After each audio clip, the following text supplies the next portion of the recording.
প্রসব যন্ত্রণায় কাতরাচ্ছেন মহিলা, তোলা হয়েছে টেবিলে। এমন সময় ৫,০০০ টাকা দাবি করলেন হাসপাতালের মাসিরা।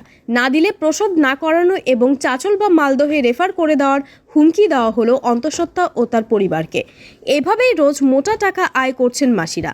মালদহের হরিশ্চন্দ্রপুরের বাঘুয়া এলাকার এক গর্ভবতীর পরিবারের সঙ্গে এমন ঘটনা ঘটলে চুপ করে অন্যায় দাবি মেনে নেয়নি ওই পরিবার।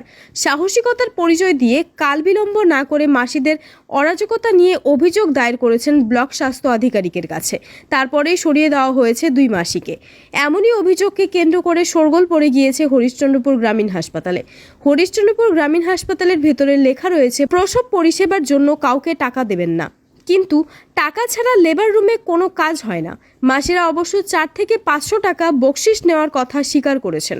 জোর করে টাকা নেওয়া হয় না বলে দাবি তাদের। তবে গর্ভবতীরা সন্তানের ক্ষতির ভয়ে মাসিদের দাবি মতো টাকা দিতে বাধ্য হচ্ছেন।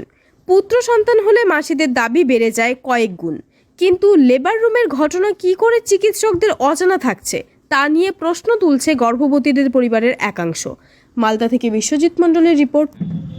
কালকে আমি আমার বোনকে এখানে অ্যাডমিশন করাতে আসলাম। করাতে আসার পরে ও লেবার রুমে ঢুকিয়ে বলছে 5,000 টাকা লাগবে। 5,000 টাকা যদি না দিতে পারো তাহলে এখান থেকে ট্রান্সফার সার্টিফিকেট লিখে দিচ্ছি, হয় চাঁচল নেই নার্সিংহোম নেই মালদা চলে যাও। কথাটা কারা বলছে এই কথাটা? ও মাসিরা বলছে। লেবার রুমে ঢোকানোর পরে কথাটা বলছে? লেবার রুমে ঢোকানোর পরে, আগে বলে না, পরে যখন ছটপট করছে রুগী তখন এরকম কথা বলছে, টাকা দিবা তাহলে হাত দিব, না তো দেবো না, এরকম পর্যায়ে আছে। তো আপনি টাকা দিয়েছেন? হ্যাঁ, টাকা নিয়েছে। কত টাকা নিয়েছে? 2,000 টাকা নিয়েছে। কারা নিয়েছে টাকাটা? ও মাসিরা। তো কেন টাকাটা, কি কারণে নিল টাকাটা? এরকম নিব, না হলে হবে না, না তো চাঁচল পাঠিয়ে দেবো, এরকম কথা। এরকম ভয় দেখাচ্ছে? হ্যাঁ। শুধু আপনার কাছ থেকে নিয়েছেন আর অন্যান্য প্রসূতি মায়েদের কাছ থেকে নিয়েছেন? ফাঁকা নেই, সবার কাছে 2,000, 2,500, 3,000, কারোর কাছে 1,500, নর্মালি 1,500 করে নিচ্ছে। নর্মাল 1,500 টাকা নিচ্ছে। তো এই বিষয়কে ডাক্তারবাবুরা কি জানে না যেটা তারা টাকা নিচ্ছে প্রসূতি মায়েদের কাছ থেকে?